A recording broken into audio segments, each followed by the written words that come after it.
Howdy, folks. Widget Walls from needcoffee.com here. Back again for another Wayhomer review. Here's how it works for the uninitiated. I have just seen a film. I've seen it at the cinema, which is where one normally does those things. It's back behind you there. And I'm going to talk about that film on my way home. And if I may, if I can show you, the 3D groove that I normally point out to you to say something is 3D is deeper now than it has been in some time, which means we must be here today to talk about the epic 3D version of Titanic.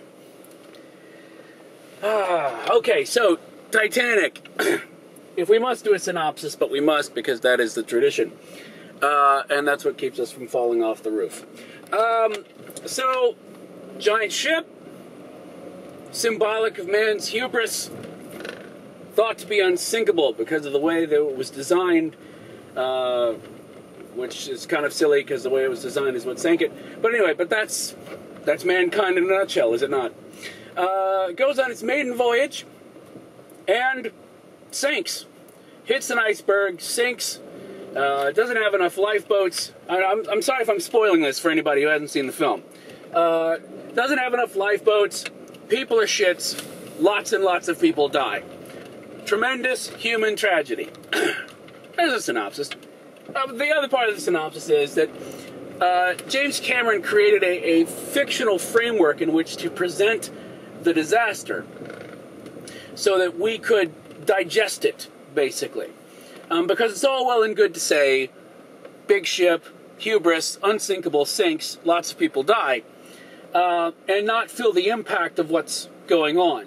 At least not at the level that Cameron wants to hit you at. So what he's done is he's created a frame story in which a fictional couple meet through various and sundry hijinks on the ship and fall in love and have to deal with this disaster happening around them in the second half. Again, sorry for the spoilers. Anyway, so there's your synopsis out of the way.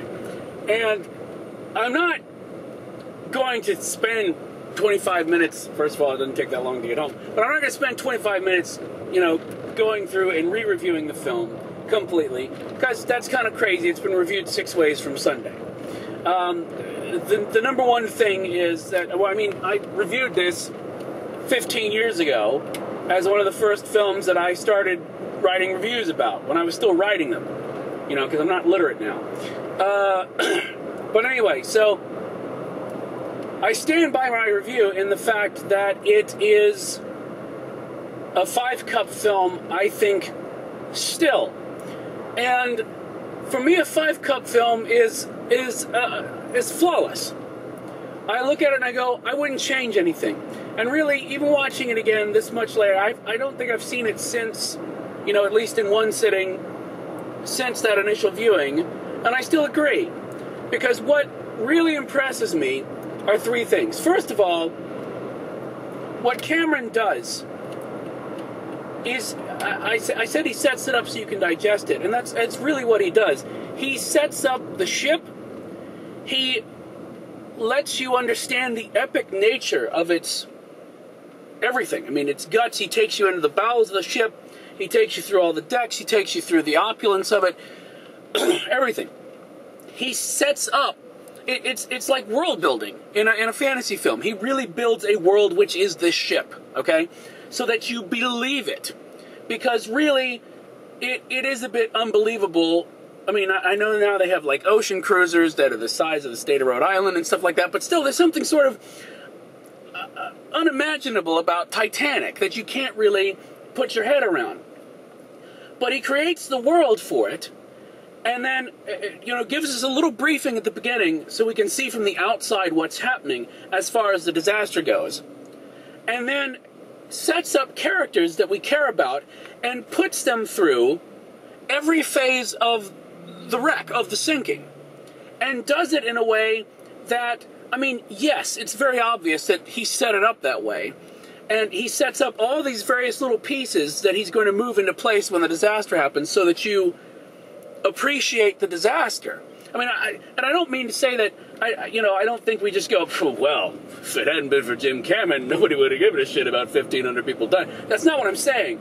I'm saying there's just something about seeing it at that level, at basically the equivalent of quote-unquote street level, deck level, I don't know, that just really drives it home in a way that reading about it or watching a History Channel documentary or something, because the History Channel documentary blames it on Nazis and aliens, but, I mean, it really doesn't drive it home. And Cameron manages to drive it home, and what's great is that that's what he wants to do. That is what the film is supposed to do. Is it supposed to entertain?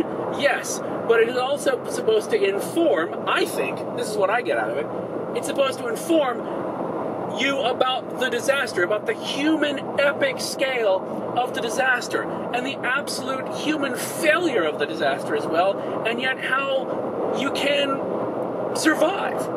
And that sounds lofty and pretentious with me saying it, even while I'm saying it while driving down the interstate. It sounds pretentious, but that's because Cameron can pull it off. He pulls it off a lot better than I'm explaining it. And everyone's seen the film, probably twice, so you probably know what I'm talking about. And you can agree or disagree, whatever. But that's why it works for me, is because it's so masterfully put together for what it's trying to do, and then does it, and then has impact. And can I just say, as a sidebar, the bit about the musicians gets me every time. Even if I think about it, it gets me. So, damn. Anyway, so that's the first thing I want to say. The other two things I want to say are, it would not work. And in this second full-on sit-down viewing, the film hinges on Kate Winslet. And I really had a chance this time, because of course the first time you see it, you're busy going, holy crap. Because at the time when it first came out, everyone thought Cameron was crazy. Does that sound familiar? But watching her performance is wonderful.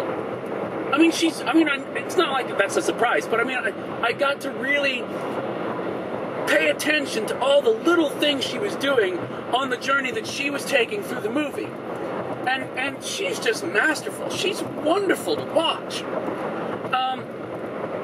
And without her, the film doesn't work. I mean, you could probably find another actress, but they have to be able to take it. DiCaprio, I know DiCaprio gets a lot of shit, all right? There's a lot of DiCaprio haters. I'm not one of them, okay? I actually appreciate his work, and I think he does a really good job, okay? And he's good in this, okay? But it's Kate Winslet's show, all right? So without her, it doesn't work. Now, the other thing is, the other person who is extremely critical to this, and this is, again, not news, but Gloria Stewart, who plays the older Rose, she is, I mean, I don't want to say she's the unsung hero of the film, because she, too, was nominated for an Oscar along with Kate Winslet. I think that was the first time that two people were up at the same time for playing the same role in the same film. Anyway, but, there's your trivia. Take that to the pub and win something with it. Buy me a cheese stick. Anyway,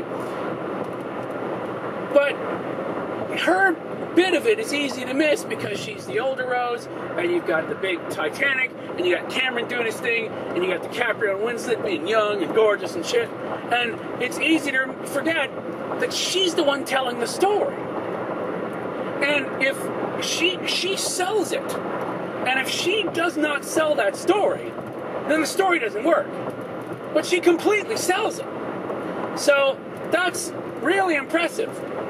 Not as impressive as the guy tailgating me trying to get me to go faster, which isn't going to work. I'm in the right lane, you dick. Anyway, but, so those are the three things that really struck me. Again, how well Cameron crafted it, and how the two main actresses in it positively sold it and were magnificent, gave incredible performances. Not to belittle anybody's performance in this thing, because I thought everybody did a really great job. But it's just, the two of them, hinges on them, and it's critical for them. And they pull it off.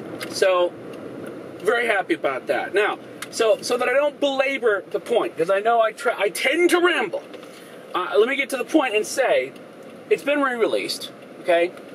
100th anniversary, makes sense to re-release it, okay? Now, the 3D portion of it. I will say that two things. First of all, Cameron wisely, this is not the sort of film that you go into and you're expecting, 3D, every way you slice it. I mean, there's not 3D around every bend. They crank up the 3D when necessary. And really, the only kind of, I won't say egregious, but an obvious example of, well, let's crank this up and prove we're in 3D, is you saw it in the trailer. If you saw the trailer in 3D, Kate Winslet gets out, and that hat, my God, that hat was like shading the first part of the audience. That was impressive. No, and don't get me wrong, the 3D looked great, but he wisely used it for depth, and there wasn't a lot of, bleh type of things going on. I want to say that, there was some, what do you call it, the porthole metal bits popping off that seemed like they might have been added just to go, yeah, we're still in 3D, but they may have been there to begin with. I don't know. Like I said, haven't seen the film that much. But the 3D, when it was happening, was good, but it's almost not necessary. The 3D is almost not necessary. It's a nice gimmick. It's a nice reason to put it back into the cinema. But I mean, you didn't need a reason. It was the 100th anniversary. So Cameron, on one hand, tastefully uses it so that it doesn't feel, egregious or dumb or whatever. And it's good 3D when it's used, but it's not used enough, and wisely so, to really warrant, the extra coin for it. But again, it's being shown in 3D, so what are you going to do? There's no 2D showings of it, which makes no sense to me. But anyway, all of that to say, is it worthwhile to see it in the cinema again while it's still in cinemas? I would think so. Go catch an early matinee and save a few coins, and see it again if it's your thing. If you like seeing it on the big screen, if that appeals to you. If not, if you already own it on DVD, Blu-ray, whatever, watch it again. You're fine. But it was worthwhile for me to see it again simply because I really did enjoy the film. And I'm really sort of amazed that it doesn't feel like a 3-hour film. Because I'm older now. My ass gets tired. And it did not fall asleep. So I'm impressed with that. So yes, I still say I give it a 5 out of 5 for the film. And the 3D, I'm not even going to work the 3D into the rating, because to me there wasn't enough of it to actually make a dent either way. It's an afterthought. So yes, happy to have seen it again on the big screen. It was very good. And normally I stay through the entire credits for film, but we left because it's not like they're going to say Jack Dawson will return in 2015. But we weren't expecting some kind of surprise trailer.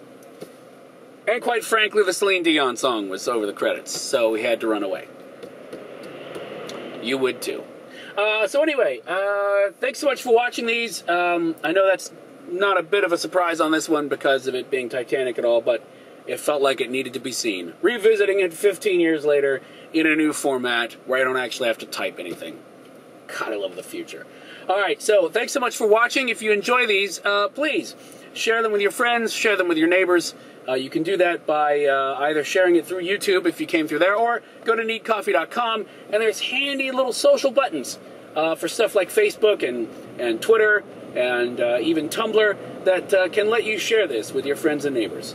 And we appreciate you doing that. It helps put out the word. If everybody who watched these things that enjoyed them would just hit one button on there somewhere and share it with someone else that they know, then the world would be a better place. And ships wouldn't sink, any more than normal, but we would probably be able to work for a better tomorrow or something. I don't know. I'm just glad I'm not freezing to death in some water somewhere. All right, we'll see you next time. Bye.